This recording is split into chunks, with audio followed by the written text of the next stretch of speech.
come. Round 8 of the Verizon IndyCar Series. Set to go, the Detroit Grand Prix. It's Rossi and Wickens on the front row coming to the green flag.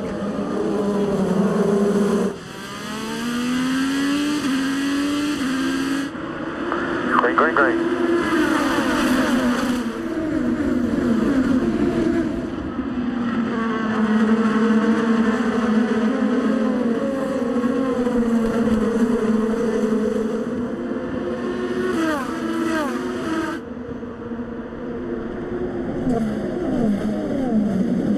Ed Jones with a defensive line. Will Power still got inside of him. Forced Hinchcliffe out wide in 3.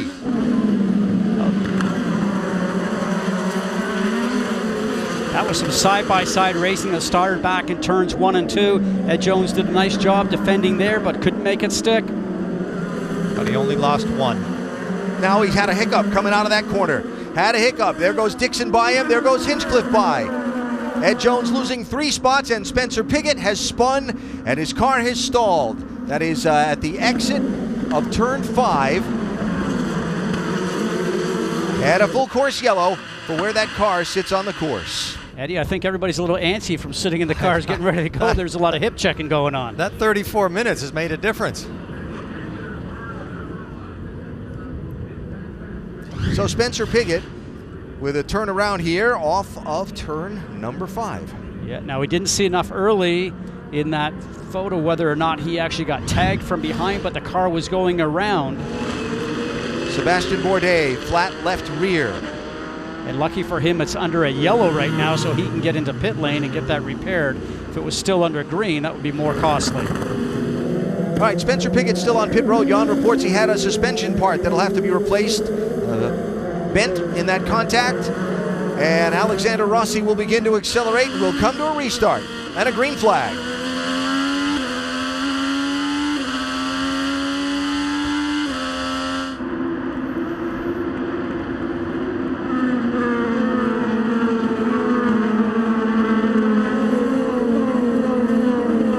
Zach Veach making some nice moves. Alexander Rossi always gets a good restart, doesn't he? He started really early.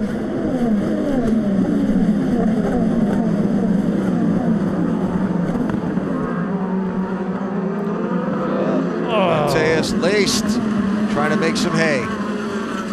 Getting around Jordan King. No action taken by the stewards in that incident between the 21 and the 19. So it becomes what they call a racing incident, but unfortunately the loser on that program is Spencer Pigot. Look at the gap that Rossi has on Wickens. Inside, that's Marco Andretti trying to find a way around his younger teammate, Zach Veach. We're talking to Zach Veach. He's on a program here with Andretti Autosport for 3 years. He's told me numerous times that he just feels so blessed to be there with a guy like Michael Andretti running the team he can call upon, but also all the data he gets from all his teammates. He said it will teach my learning curve, and I'll probably increase my speed probably quicker than I would do if I was in a single car or a double car team. He's driving the wheels off this. Hunter Ray is going to have a perfect execution to get by him, because he is not slowing down and giving anybody room that he doesn't have to. And that pass that Andretti did was picture book perfect.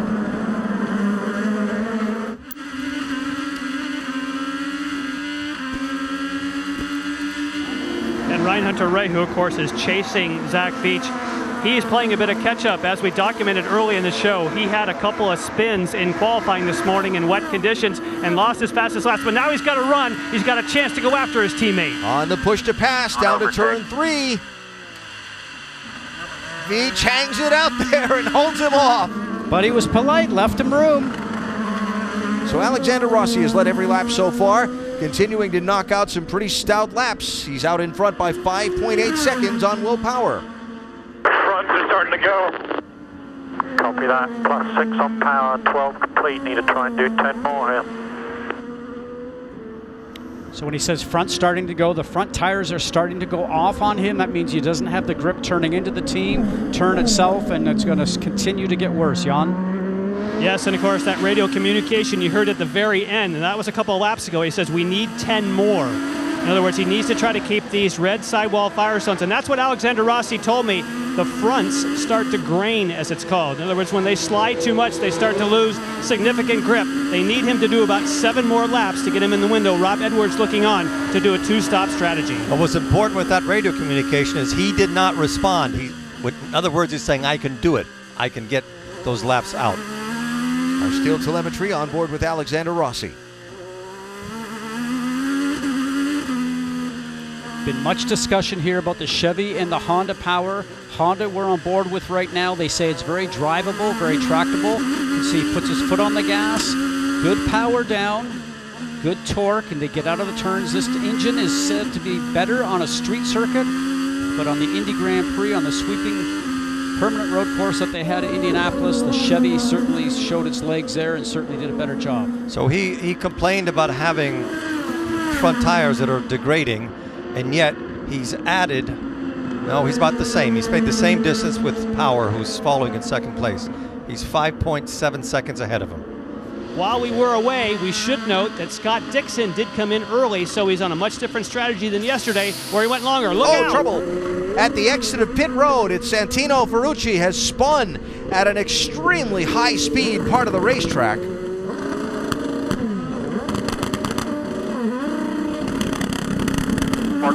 All he's thinking about is get out of the way. And the front wing under that car will scatter debris. That could have been much worse. Rossi on pit road, as is Will Power, as is Ed Jones. Everybody trying to get in case the course goes caution. Yes, and I'll have to say, he dodged a major bullet. I am quite surprised they did not go to a full course caution, but that would have definitely been a race killer for Alexander Rossi. But you can see that was a quick stop for him, and Will Power getting service as well, Rick. Robert Wickens now the race leader. Hunter Ray right behind him in second. Then 5.7 seconds to Alexander Rossi, who's in third.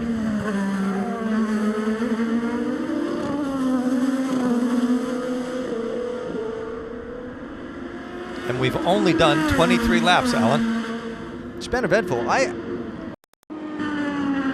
agree with Jan, by the way. I was kind of surprised not to see the full course yellow there, but that would have completely changed Alexander Rossi's day had he not pitted yet when the pit road was closed. So very, very fortunate for them to not have been caught by that yellow.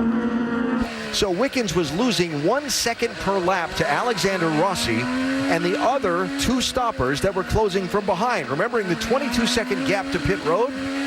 Okay, Rossi was going to get by you anyway, but Will Power and Ed Jones and Sebastian Bourdais and Scott Dixon were knocking a second a lap off of Wickens' gap there. So they had to come in and Jan, they had to come in and make that now to keep from avoiding losing any more time to those 2 stoppers. Exactly, and this is what Ryan Hunter-Ray was looking for. Remember, they said if you can get by... 3 more of these.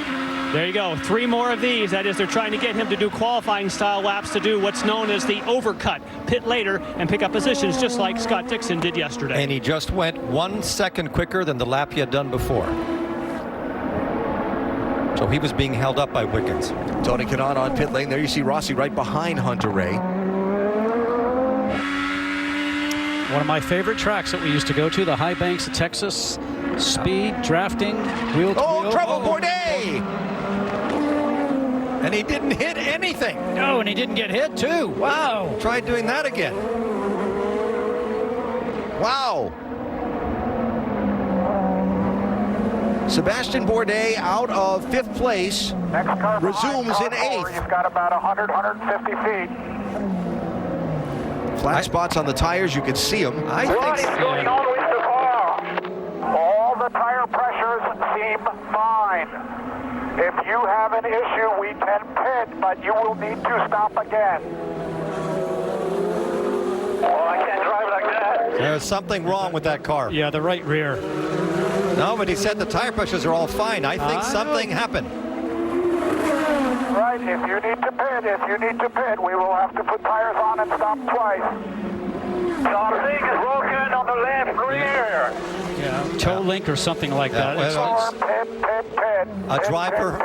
A driver of his caliber does not say something's wrong if it isn't. Because it looked like it was going down the straight and trying to go like It just spun so quickly. Yeah. Toe link, pit. Again, we've avoided another yellow.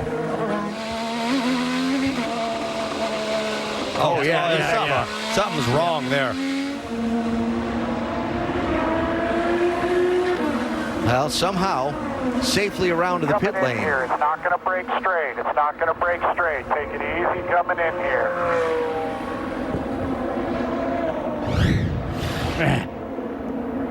This will end up snapping, I'm sure. There it goes. Yeah, you see that tire? The left rear tire just moved. Yeah, like I said, toe link or something. So Look at lucky Hunter with Ray, that. how close he came to the back of that car. Talk about being on automatic. And that's the high-speed section, watch too. Hunter Ray. Watch Hunter Ray. Yeah. And Graham Rahal there. And who says? Wickens there. Yep. Watch the left rear tire. Yep. Look at the reflexes that Hunter Ray had here to avoid it. It's 120 miles an hour going through turn 1, turn 2. Very impressive. It looks tricky in slow motion. Yeah. Yeah, something snapped on that car. How about it, Rick? Well, they definitely have something that's broken on the back. With Cruz gone over the wall, gotten some parts, gone back to the car, and they're trying to replace it. At one point, Sebastian Bourdais was asking, are we going to keep running? And basically the answer to that is yes. He's staying in the car. They're trying to do the repair to at the very least get him back out. It was a bent toe link. Man, what a tough break. Of course, Bourdais losing some ground at the Indianapolis 500 as well, with a tough late ending to that race, so sliding back in the championship. And now a tough day here on Sunday at Belle Isle. And Rossi has an 11.6 seconds on power, which is the biggest surprise of the day for me. Interesting to watch on the track right now. Alexander Rossi continuing to lead on the 2-stop strategy. Ryan Hunter-Reay on the 3-stop strategy, running in 5th, 15 seconds behind him, but running laps about a second a lap quicker than Rossi. We're going to see how that plays out in about, I would say, 6 laps. Expect the leader to pit the 2-stoppers around lap 47, 48. You know, but when I watch this right now, the car, Rossi's that you see right now, the Roth Home Mortgage car, that car is so smooth over all the bumps, so I think it's going to beat the driver up less, but they've done such a great job with their spring and shock selection here. That car looks like it's easier to drive than some of the other cars that the other guys are driving. And that will make a difference, but the last lap, look what Hunter Ray is doing. And by the way, Hunter Ray has again lowered the fast lap of the race. 2 laps ago. But I got to talk about power again. He's only 6.5 seconds behind Rossi and gaining. So can Hunter Ray get around Scott Dixon and not get held up and lose any time with these laps he's been pounding out? Dixon on the 2-stop strategy, and he stopped Dixon 2 laps earlier than Rossi. So Dixon might be trying to make a little more fuel here than perhaps Rossi is, and definitely trying to make a little more fuel than Hunter Ray is. Rossi is using every inch of the track. He's starting to peel those banners that are on the walls off. See that? They can't get any closer than that. Car comes off a turn and it's moving around, waddling as I like to call it, and the car is almost not being able to keep under control. You knew he was going to get that in. I'm not going to take the bait. This is the last race. So there's Hunter Ray, running right behind Dixon. You saw some debris on the left-hand side. Hunter Ray saw that coming off of 2 but Dixon at clipped it, 120 miles an hour and avoided that. And Graham Rahal just That's a big piece, yeah. That's carbon fiber. And that action needs to come off the circuit, so I'm sure race control will see that. And for drivers running over that, remember, these tires are very thin. It's not like our road car tire where it's very thick with tread. These are very thin tires. Absolutely. It takes nothing to cut a tire. So what this segment of the race is all about now is Ryan Hunter Ray's gap to Alexander Rossi and their relative lap times. You see Hunter Ray beginning to catch some traffic. He did have to pass one car a minute ago, Santino Ferrucci, that slowed him down a bit. Hit this lap, need a big one. And there's the call. And that big one he means is we need a really fast in-lap. Mission overtake here. Of which he pushes going down the straightaway, gives you that little extra boost of power we talked about. Can use it wisely. Driving hard enough, you see the inside tire lock up. He's getting some new ones. That's okay when he comes in. Use them up. There is Rossi hung up just for the moment. Jordan King gave way. Rene Binder was also there, I believe was the other car in the frame. Binder gives way down at turn 3. So here's that hard lap. Hunter-Reay on the push to pass again down the backstretch towards turn 7. But the biggest thing right now is that I think Hunter-Reay knows that Rossi can see him in his mirrors, and that makes a very big difference. And don't forget also, because Ryan Hunter-Reay pitted later, that he's got some tires that probably, if I can recall, have 6-7 laps less on them. So they're going to hang on a little bit better. He's going to continue to He's down to 3.7 seconds. He just knocked almost 2 full seconds off the deficit in that last lap. Rossi did a 1:16.9. Hunter-Reay did a 1:15 flat. So for Alexander Rossi right now, objects in the mirror are closer than they appear. Yes. And they're getting bigger. And then there's that old saying, catching them's one thing, passing them's another. He really has put on a display of how to drive a racing car today.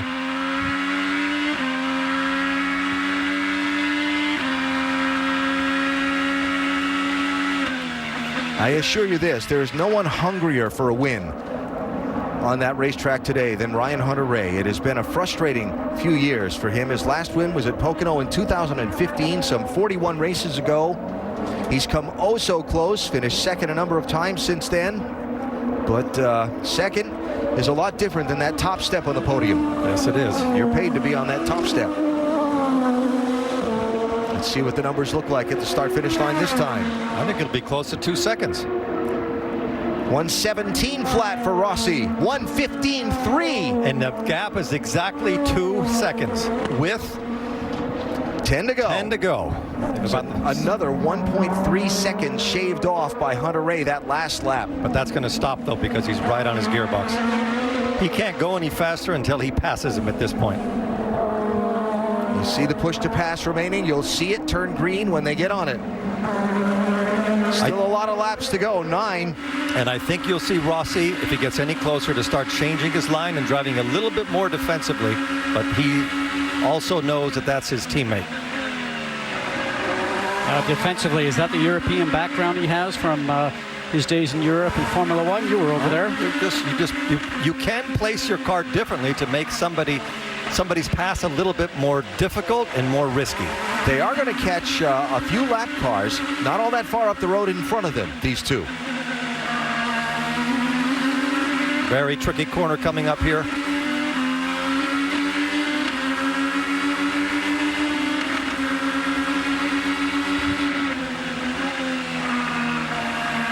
Only 0.3 of a second gain that last lap.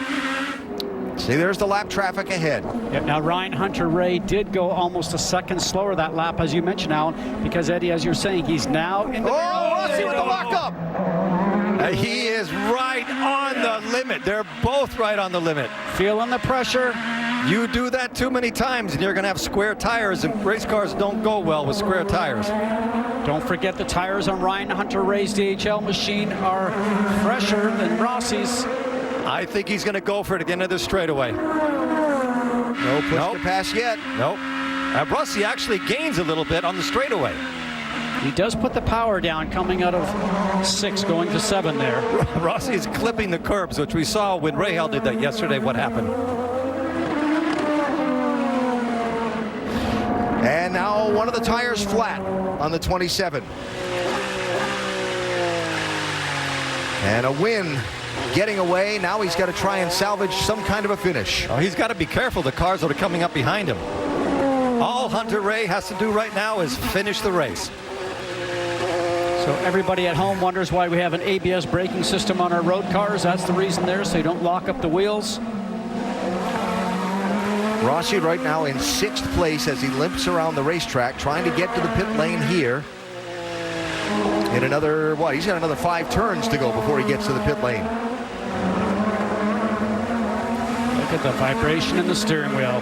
Hunter-Reay has 16 seconds on power, and he only has 6 laps to go.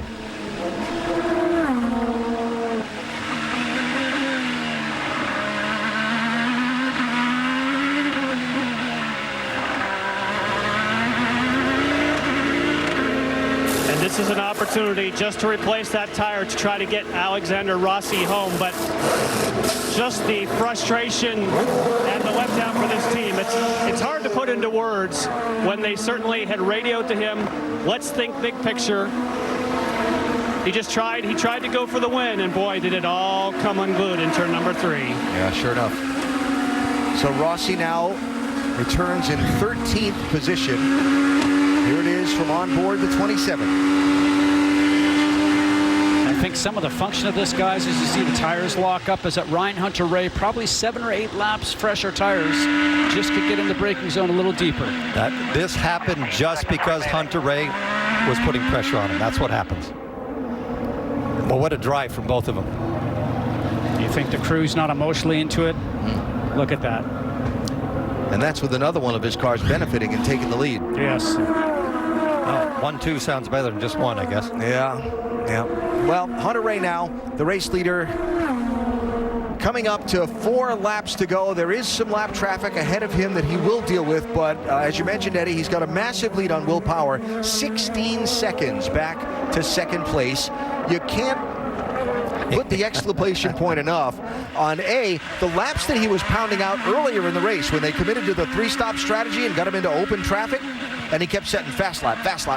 Then he came off the pit lane again after that 3rd stop and even lowered those fast laps to close down that huge gap and put the pressure on Rossi that resulted in what we saw. And we never thought when we saw him behind Rossi when he was like 8 seconds behind that he was going to catch him, and yet he just kept going at it, and now he could almost stop for a cup of coffee and still win. The math didn't work, right? But the fall off on Rossi's car and the laps that Hunter-Reay was able to put in, all of a sudden, the math looked bad, but we were not accounting for Hunter-Reay's speed.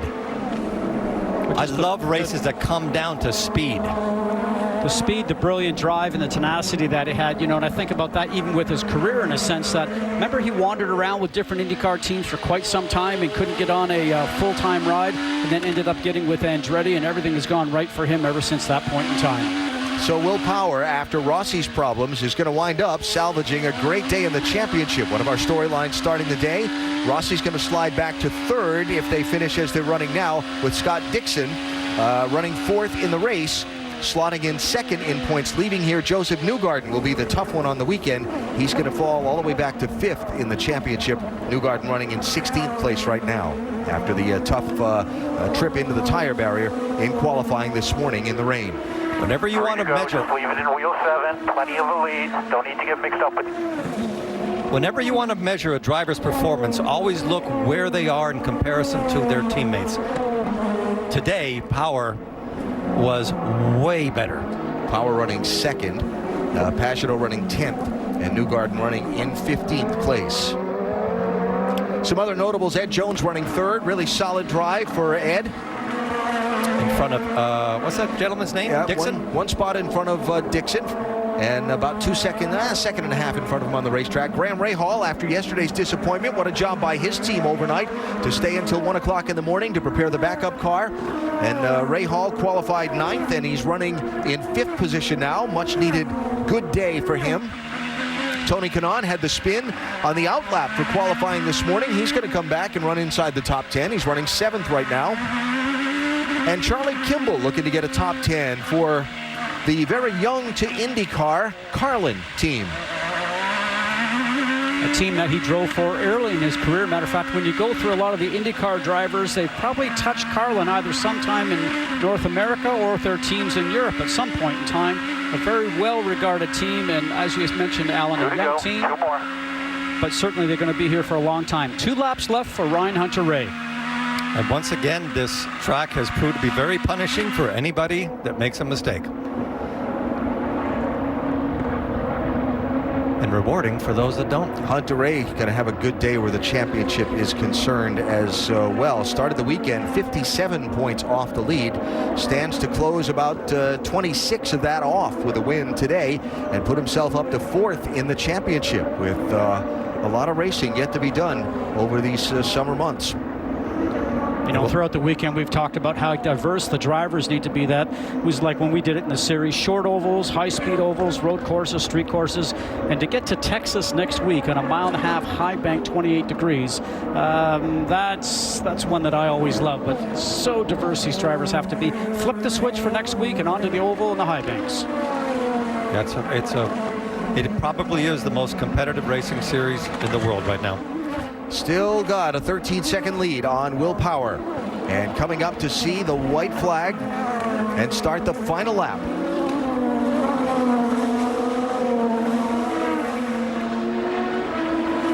White flag, still plenty of pace between you and Will. Don't need to do anything with hitch here. A year ago, Graham Rahal had as good a weekend as you could have in this unique doubleheader weekend at Belle Isle. He won both races. Well, Ryan Hunter-Reay finished 2nd yesterday and is on track to win today. Next best thing, I guess. Think of how many times that Ryan Hunter-Reay has been unlucky here in this last year or so. Getting very close, and obviously close to Indy a couple more times too, but getting knocked out one time in the pit lane with his teammate. I mean, always competitive. Maybe not the most lucky guy that there has been, but certainly one of the most competitive.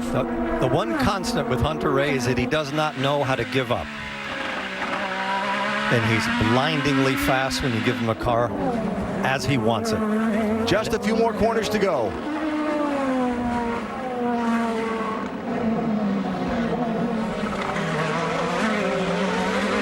Remember when he won the Indianapolis 500 4 years ago? He said he was just a proud Florida boy. The trip back to Fort Lauderdale tonight is going to be a happy one because he's going to have his first trophy since 2015. Checkered flag, 17th career win. Ryan Hunter-Reay does it in Detroit. Ryan, awesome.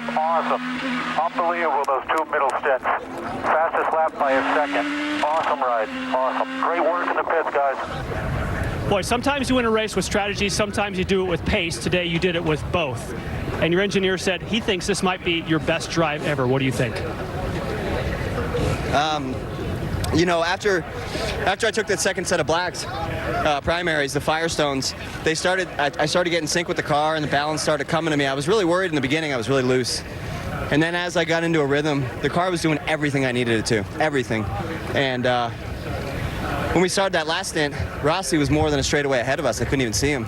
And I just put my head down and just the thing was flying. It was such a great car. So happy for this 28 DHL Honda team.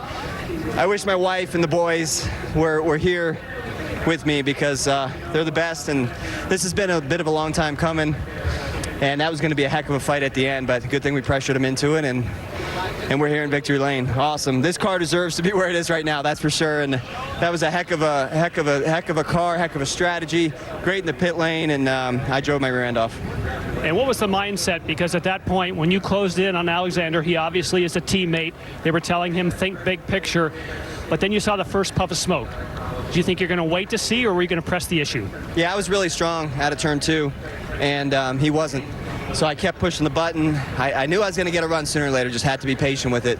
I was going to try inside, outside. Saw a puff of smoke once, twice, and I knew I had to keep pressuring him there. Once you see that monkey up in the tree, you got to keep shaking it, and he fell out, and he did a great job, though. You know, he's been so strong. I think, you know, this weekend was really tough on the brakes. I locked up a few times there, almost went in just like he did. So he's done a fantastic job this season, and I'm absolutely, this 28 team's there to challenge him. We're going for the championship, and this goes to show we're here to stay. Watch the DXC Technology 600 Saturday, June 9th at 8 p.m. on NBCSN.